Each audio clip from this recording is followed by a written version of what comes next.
nimekataa ofa ya mtu fulani aliyewahi kuniambia, Barikiwa, nataka nikupe kazi ya kunisema vizuri na kumpinga yule, kuwapinga wale.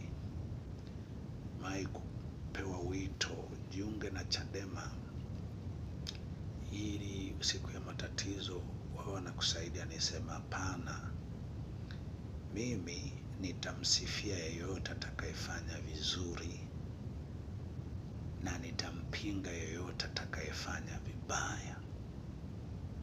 Mimi nitakuwa upande wa jema litakalotendwa na mtu yoyote kwa nia ya kweli. Nitakuwa kinyume na mtu yoyote atakayetenda baya kwa nia yoyote. Shalom watu wa Mungu. Nimependa nitolee ufafanuzi upendo wenu na ushauri wenu. Wengi mmesema, mchungaji, sasa ni vizuri usitumie simu kabisa, kwa sababu wanaweza wakaitrack wakaupata mahali ulipo. Nimependa nitoe ufafanuzi wa jambo hilo, ingawa sitazuia mashauri zaidi, kwamba mimi binafsi nimechukua hatua hii ya kukimbia mkoa ama kukaa mafichoni. Binafsi sioni kama nina uadui kihivyo na watu ambao pengine wamekuwa na makusudi ya kutaka kunidhuru au kuniua. Ninachokifanya au nilichokifanya hapa, nimefanya ili kuondoa dhana ya kwamba niko kwenye mapambano nao au napambana nao au nawatunishia msuri. Kuna lugha katika Kiswahili huwa inasema mwenye nguvu mpishe. Kupisha ni unyenyekevu, kwa sababu wakati fulani watu hutaka kumdhuru mtu kwa sababu ya misukumo, ila baada ya muda wakijiuliza, hivi palikuwa na kosa kubwa kiasi gani la kumdhuru yule mtu? Wasema hamna. Kwa kukimbia ni kunyenyekea, wakati mwingine ni kuipisha ghadhabu, ni kumfanya aliyekuwa na misukumo ya aina yoyote kutaka kudhuru akae chini, apate muda wa kufikiria kwamba hivi huyu namdhuru kwa ajili ya nini? Ana kosa kubwa kiasi gani na mapambano gani?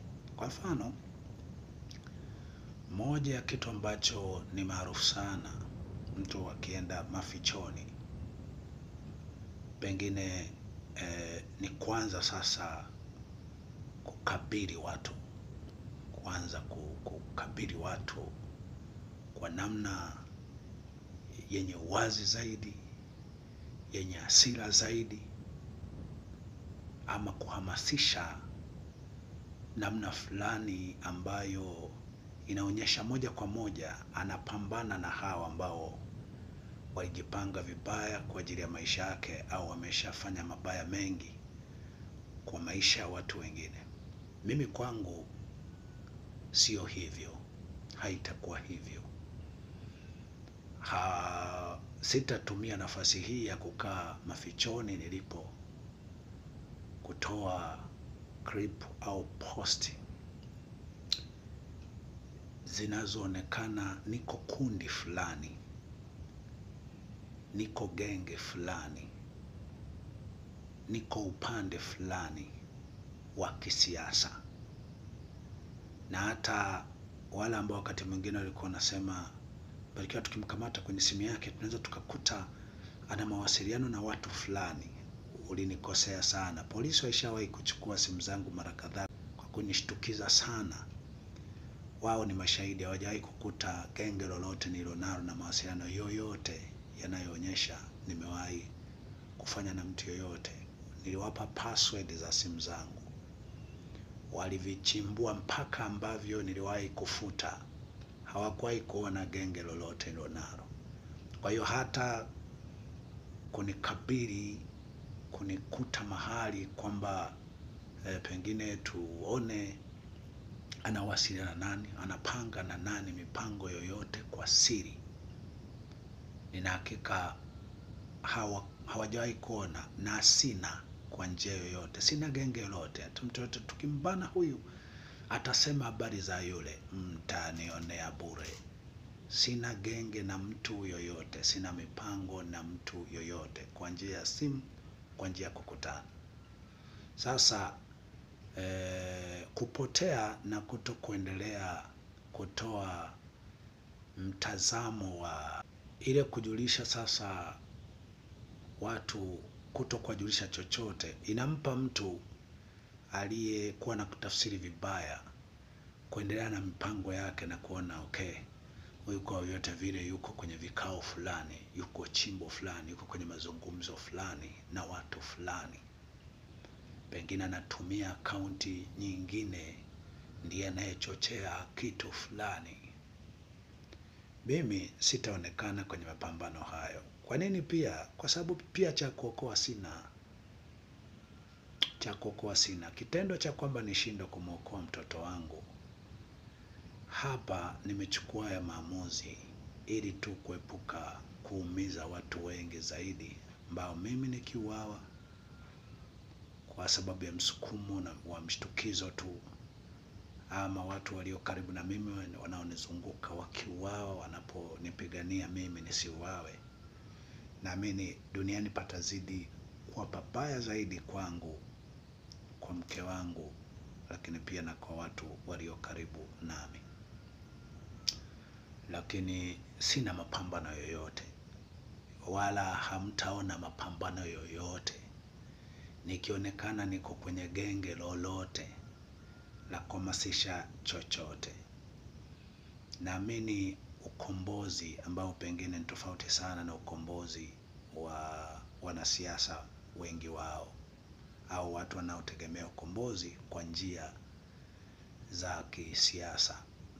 Wengi wa wanasiasa wanapigana ili na wenyewe wapatepo cheo, wanapigana ili na wao walepo, watawalepo, wakaepo juu.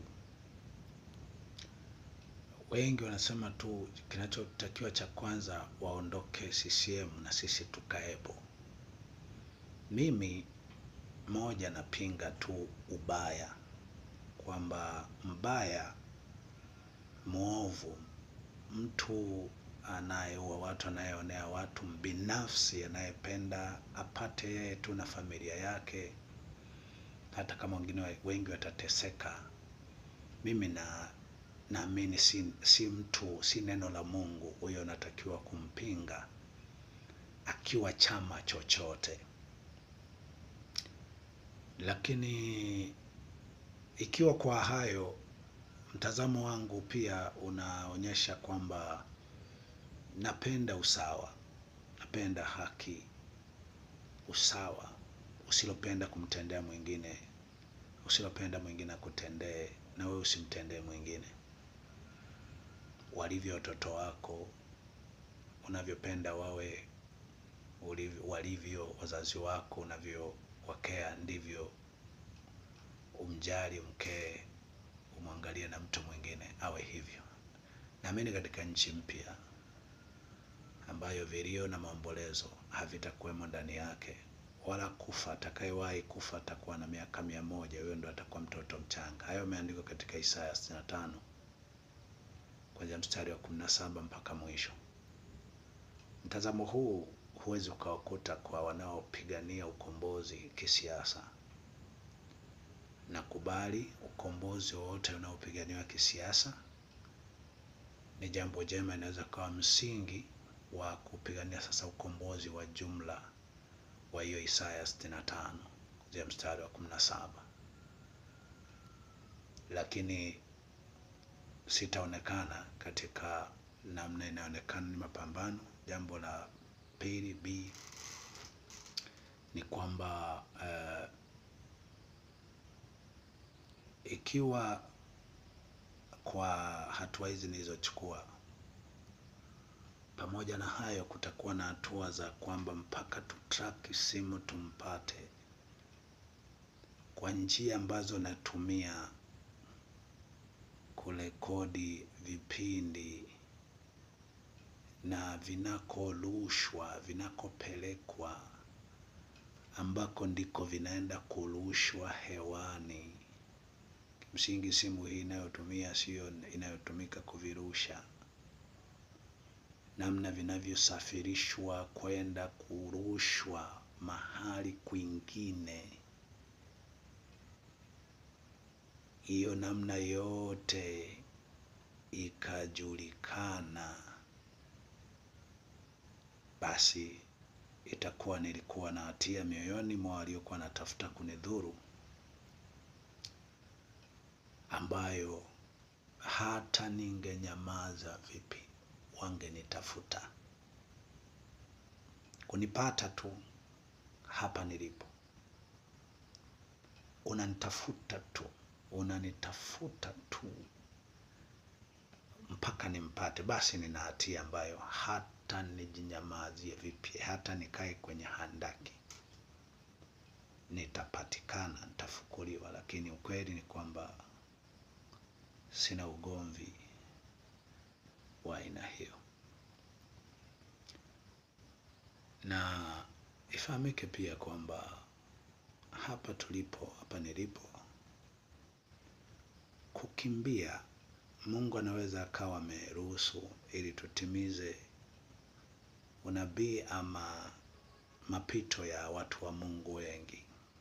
Baadhi walikuja kuokoka na kuokoa jamii zao, na baadhi walifia kwenye kukimbia huko, kwamba kwenye hii kukimbia tunaingia kwenye rekodi. Ukisikia kina Paulo walishushwa kwenye kapu, walipewa taarifa za kiintelijensia na ndugu zao, walikimbia. Kina Musa walikimbia, kina Daudi walikimbia, kina Yesu walikimbizwa, kina Elia walikimbia. Basi ukisikia manabii wengi walikimbia, huenda na sisi tunaweza tukawa tumeingia kwenye rekodi za watu wa Mungu. Na usiposema hiyo habari, watu wengi wanaweza wasijue, na ukaja kupewa hata kesi tu, ama ukafia mahali fulani huko kwenye pango,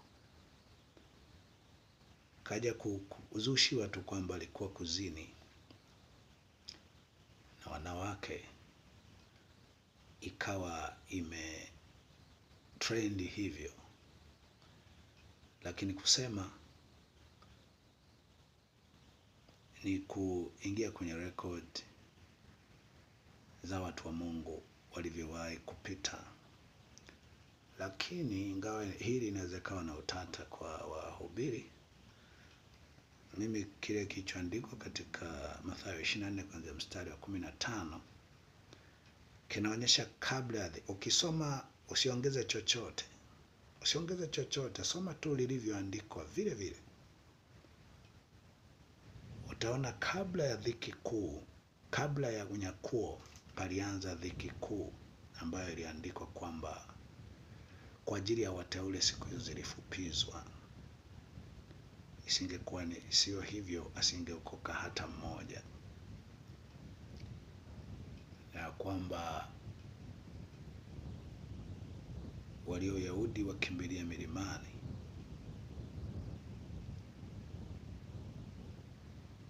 na anayelima sijakarudi akaangalia nyuma au kuchukua shati lake nyuma. Mimi mara kadhaa nimehusika, kwa sababu nimesema baada ya dhiki ya siku hizo ndipo parapanda itapiga. Parapanda ndipo itapiga, ndipo mwana wa Adamu atakuja kwenye kwa. Lakini sasa hapa sitaki tuingie kwenye mabishano,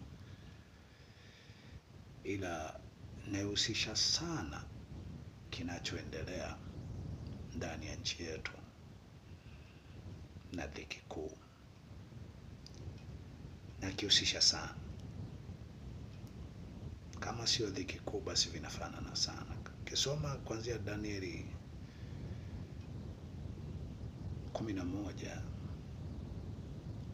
mstari kama wa 20 mpaka mwisho, utaona vitu vingi sana ambavyo vinafanana yaliyoendelea sana katika nchi yetu. Watu kuuawa, tuwema, watu kutekwa siku nyingi, ngome zenye nguvu kutekwa kuwa upande mmoja. Utavifananisha sana. Sasa ngome zenye nguvu, nchi itagawanywa kwa rushwa, na atakayemkubali atakapotaka awe upande wake atamuongeza kwa cheo na kwa utukufu, ila ambaye hatamkubali atakapotaka awe upande wake, licha mabaya yote, cha moto atakiona.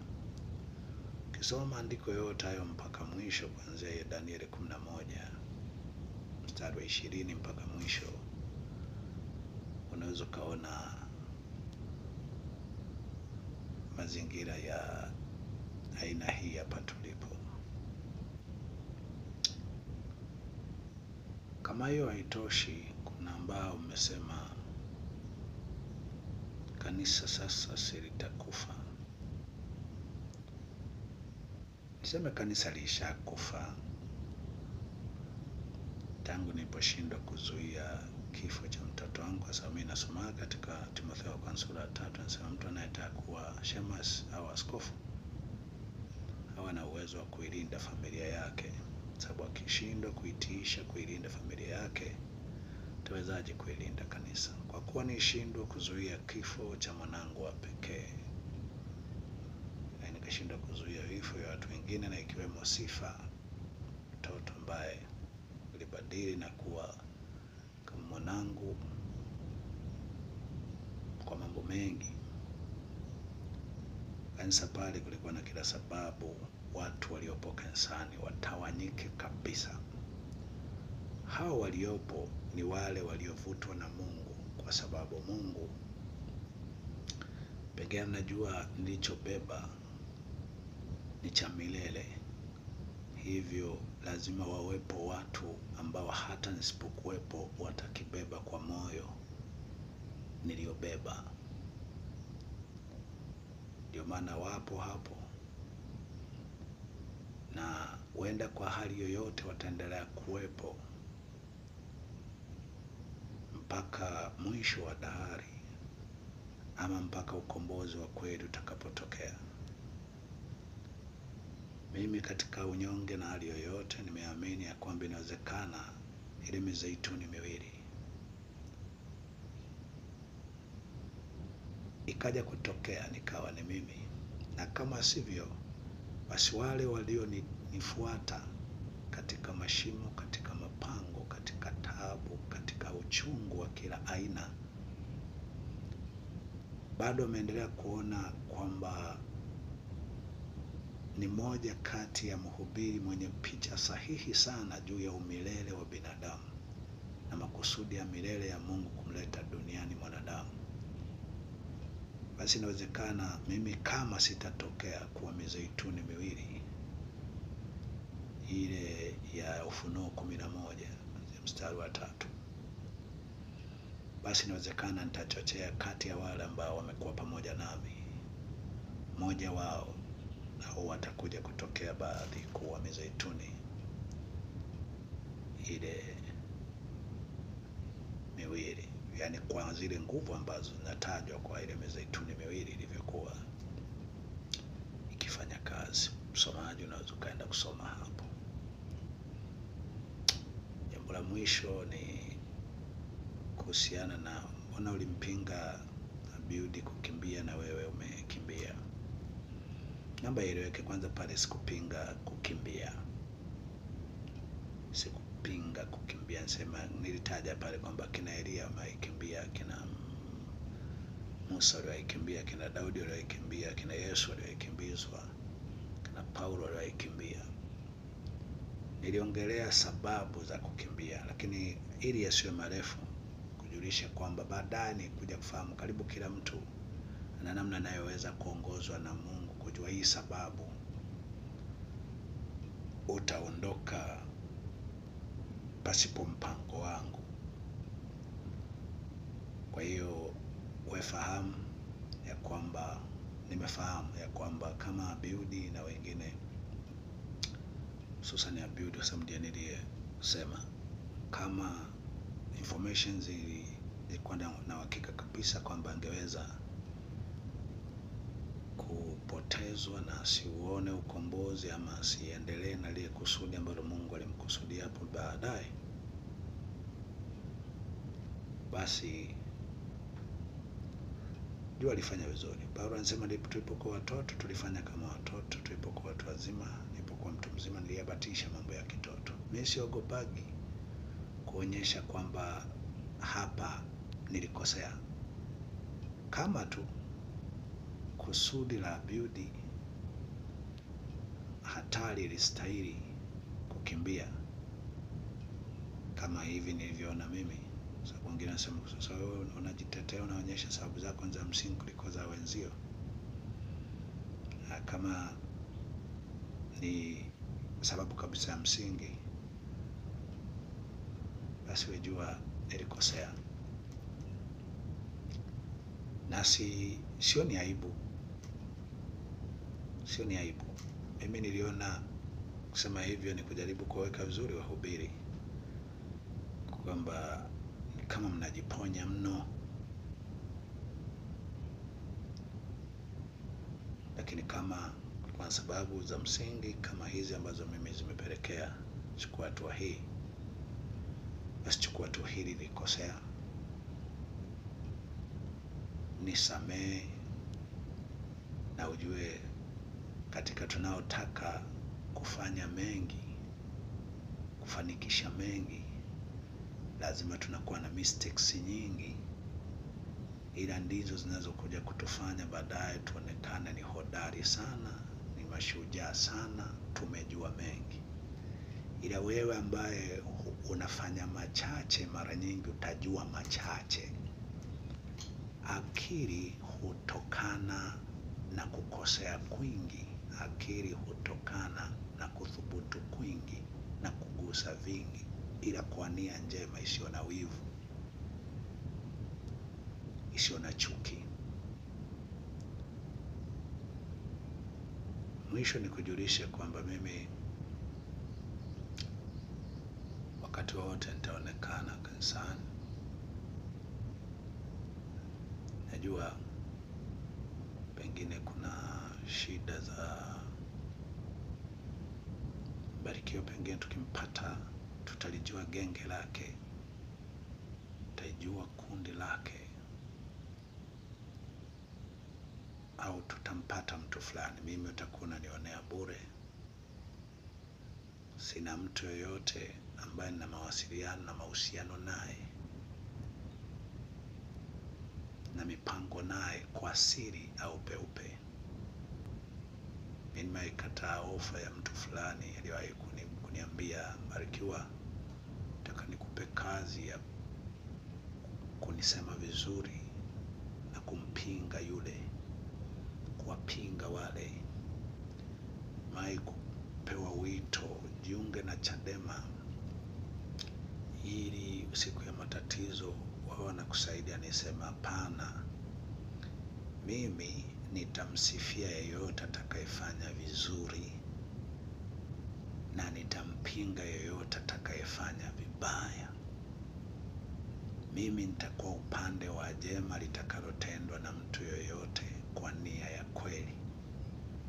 Nitakuwa kinyume na mtu yoyote atakayetenda baya kwa nia yoyote. Ikiwa msimamo huo ndio unaoniweka kwenye shida, naamini kusimama katika msimamo huo kwa uwazi kabisa kwa maisha yangu yote, bila kujalisha nitaishi kwa tabu kiasi gani, salama kiasi gani, kwa hatari kiasi gani, na hata kama sitakuwepo duniani mapema kwa namna yoyote. Hivyo julikane, nimekimbia hii nipishe tu ghadhabu, nipishe tu hasira, lakini pia nionyeshe unyenyekevu kwamba siko kwenye vita na yeyote, siko kwenye mapambano na yeyote.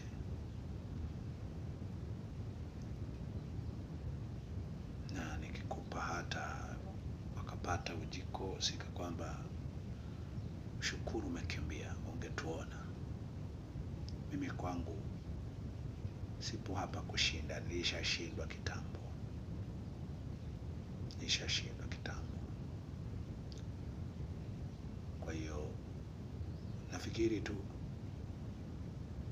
kuendelea kuhubiri na kwamba kusema nyamaza, hapana. Mimi kwenye maisha yangu mpaka siku ya mwisho nitakuwa nahamasisha, njoo tuzungumze. Isaya aliitisha mazungumzo. Isaya aliitisha mazungumzo, na mimi nitabaki naitisha mazungumzo. Najua naitisha mazungumzo na watu ambao hawataki, wanataka tu pengine wasifie, wakubali, sema mnayofanya ni vizuri, kwenda kulinda amani. Hiyo ndio tafsiri ya amani. Wataki kulia kokote, wataki kulalamika kokote, wataki kufafanua kokote, nataka tu uwasifie na unge mkono namna wanavyotenda. Nje na hivyo, sisi ambao tayari tulisha kuwa na ushawishi katika jamii na umaarufu kidogo, basi wanatutafsiri moja kwa moja kwamba tuko kinyume nao na kufikiri mabaya. Lakini pengine kufafanua tena na tena, hata kama wataendelea kufikiri vibaya, kitokea umeuawa, haupo duniani, basi watu watakuwa wamejua hakika huyu alikuwa mtu wa haki, kwa sababu mpaka mwisho ulijulikana umeshika nini. Nje na hapo, kama nilivyosema, unaweza hata ukazushiwa kwamba alikuwa kwa alishangazi, alikuwa analewa kwenye baa, amefia huko, na kwa kuwa kukuwa na updates zote za maisha yako, ikaja kuwa ni vigumu sana watu kuja kujua ukweli wa maisha yako. Mungu aiturudisha, ametuweka kwa ajili ya neno lake, kwa ajili ya Injili. Tutaihubiri tukiwa katika hali zozote. Asante kwa kunisikiliza. Hii ni sauti ya mtu aliaye akiwa mafichoni. Anasema, itengeneze njia ya Bwana, nyosheni mapito yake. Heri mtu atakayeteswa, atakayefungwa, atakayeuawa, ama afae katika Bwana tangu sasa pate kupumzika mara baada ya taabu yake. Kwani Mungu mwenye haki yu karibu kuja.